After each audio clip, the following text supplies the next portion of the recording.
When I was growing up, there was one holiday I really looked forward to every single year. Without fail, it was one of the best days of my year. It was surrounded by family and especially good food. See, down the block from us was a grocery store.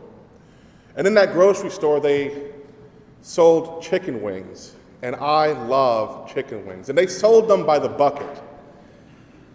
And we would order over 100 or so chicken wings that day. And I would wait around my dad just to make sure he remembered to order ahead of time, because if not, we would be beat by all the rest of the families in the neighborhood, and I would be sad. With each passing hour, the intense feeling in my stomach would get greater and greater and greater as the main attraction got closer and closer and closer, until finally it would happen.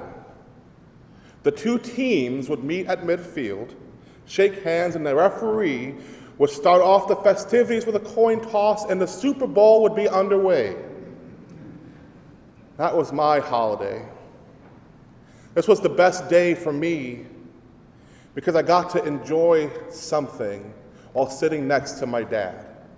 An opportunity I wasn't always afforded because he worked a lot. My passion for sports can be traced right back to the days I would spend by his side watching his beloved Yankees, either in person at the ballpark where I would eat Cracker Jacks and a pretzel every single time without fail, or watching football on Sunday with my dad. Although, sadly, it was the 49ers and not the Cowboys that I have grown to love. That passion seeped into my soul, and I played baseball all through my first year of high school, where I picked up track and field, football, and wrestling, and then into college where I played football and I did track and field, and I picked up rugby for 1 year. And it's still on full display on Super Bowl Sunday when I either order my own wings or make them myself now, but especially on Saturdays, because Saturdays is when the best college football team plays, the Michigan Wolverines. He passed his passion for sports on to me.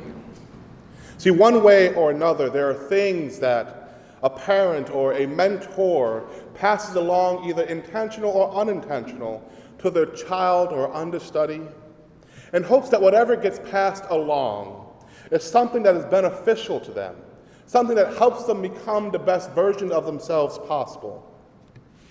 I want to take us a little chapters back of our 2 Kings reading to 1 Kings chapter 19. And it's the beginning of that relationship we see with Elijah and Elisha. God appears to Elijah and tells him it's time to crown the kings of Aram and the king of Israel, and then to anoint his successor, who would be Elisha that we met. And so Elijah leaves and finds Elisha, son of Shaphat, and he is plowing his father's fields. And he places his mantle over him. He names Elisha his successor.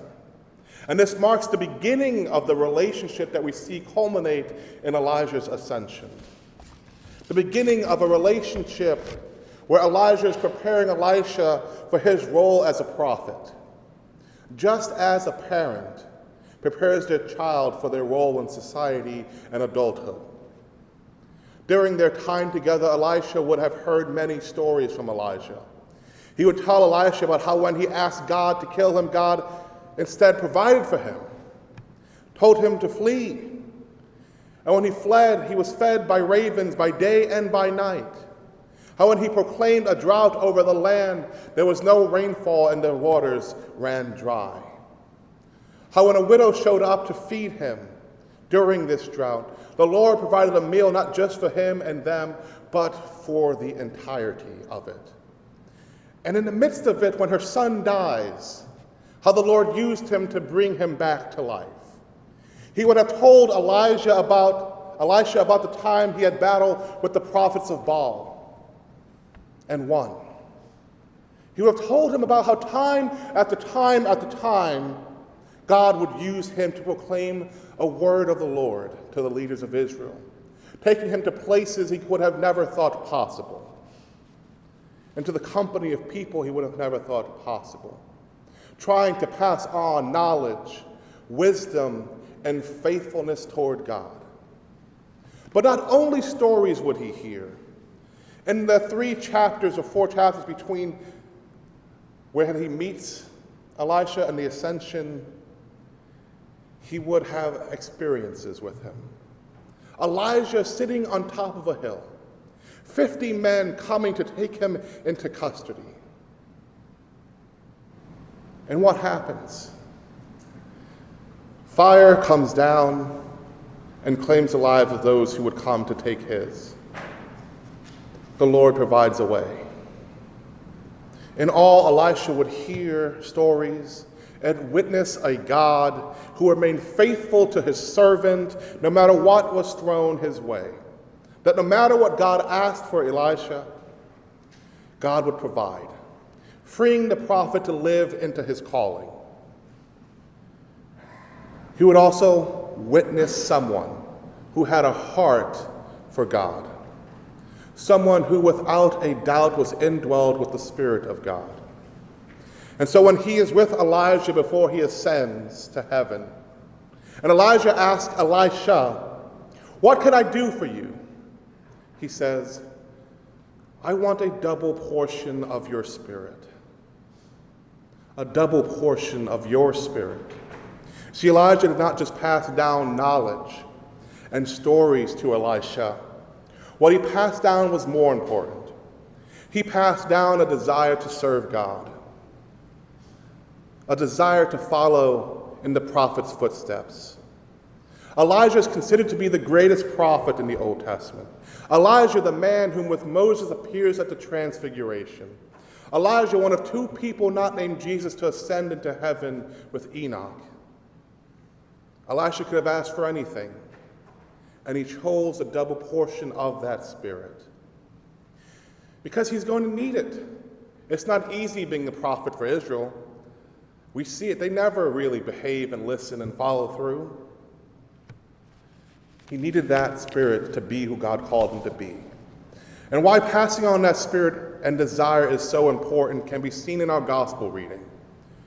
When thinking about the chronology of Jesus' ministry on earth and the gospel accounts, you can think of it in 2 parts. First, his ministry in the Galilee area, all the way up to the mountain of Transfiguration. Then that second part as he descends down the mountain toward Jerusalem for his crucifixion and resurrection and ascension. And once Jesus comes down that mountain, which is where our gospel picks up for today, he is transfixed upon Jerusalem because Jerusalem has been his destiny all along. He came here to die on the cross, and he is set on accomplishing that which the Father has put in front of him. He is set on serving God above all else, and nothing is going to stop him from achieving his goal.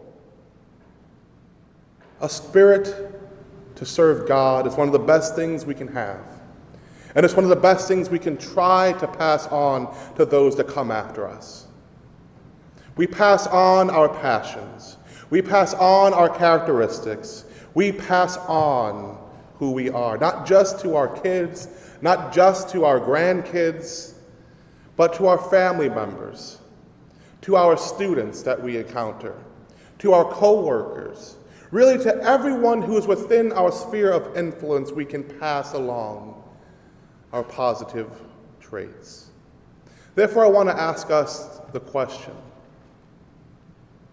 what are we, intentionally or unintentionally, trying to pass along to those around us? Is it a desire to serve the Lord? Is it a loving heart? Is it the ability to speak life into any situation we walk into? Is it the ability to be empathetic? Is it a strong work ethic? Is it determination? Is it a fierce competitive nature? Is it the care for those we see? What is it that we are passing along? What are we trying to pass along? What are you trying to pass along? Because it's our job, our duty to work to pass on these positive traits and attributes and passions to those coming after us or around us. In hopes of preparing them for what God is calling them to be. In hopes of making their lives a little bit easier so they don't have to go through the same struggles that we did. In hopes of shaping them into productive members of society. In hopes of shaping someone who loves as God loves. There are several ways we can do this. And each and every single one of them, in my opinion, starts with spending quality time. It takes quality time to be able to communicate with younger folks. It takes quality time to create an environment in which open and honest communication is encouraged. Remember, when people grow up, when you grew up, and you encountered tough situations, it was those who instilled their knowledge and wisdom that would appear in your subconscious, trying to lead you and guide you, along with the Lord's Spirit. It takes quality time in order to make yourself available, and to not just be present. When people are ready to talk, we have to be ready to listen and to let them know that we care. Because gifts are not a substitute for caring. It takes quality time in order to set an example for others to follow. We must show and not just tell, and live into the person we want our kids and young ones to be. Live into the person we want our coworkers to live up to. Live into the person we want our students to be. As Robert Fulgham, the author, said, "Don't worry that children never listen to you. Worry that they are always watching you." They're always watching. They're always soaking up whatever we are doing. What is it that we are passing on to them? It takes time to take a stand for something. It takes time to share your beliefs and values in a consistent manner reinforced in many ways. Leave nothing to the imagination of those who look up to you. It takes time to cultivate our own skills. It takes time to work to pass them on to those around us as we teach them life lessons. It takes time to treat every experience as a learning opportunity in which feedback is welcomed, mistakes are tolerated, and failures are viewed as hurdles rather than roadblocks. It takes time to pass along who we are to the next generation. What is it that we are passing along? Are we passing along the fruit of the Spirit? Are we passing along a desire to serve God? What are you passing along? Let us continue this biblical tradition and intentionally work to pass along that which was helpful for us to those that come after us. A desire to serve God, a love for the Lord, and a love for one another. Amen.